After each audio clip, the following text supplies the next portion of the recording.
ഞാൻ diagnosed 24, transplant ചെയ്ത് 27 or 28 ആയിരുന്നു.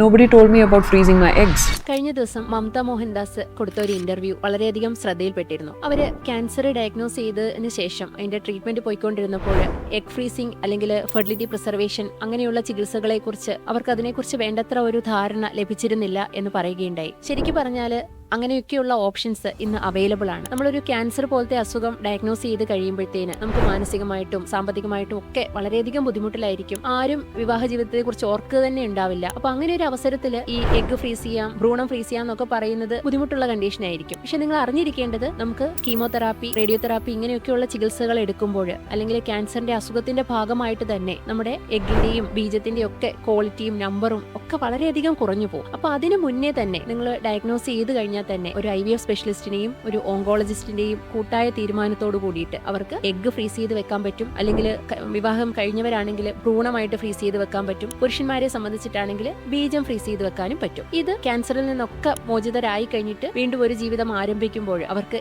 ഈ സൂക്ഷിച്ചു വെച്ചിരിക്കുന്ന ബീജങ്ങളോ അണ്ടങ്ങളോ അല്ലെങ്കിൽ ഭ്രൂണോ ഒക്കെ ഉപയോഗിച്ചുകൊണ്ട് അവരുടെ തന്നെ ജനിതക ഘടനയിൽ ഒരു കുഞ്ഞ് എന്നുള്ളത് സാധ്യമാകുകയും ചെയ്യാറുണ്ട്. അപ്പോൾ ഇതിനെക്കുറിച്ചുള്ള തിരിച്ചറിവാണ് ഏറ്റവും പ്രധാനം.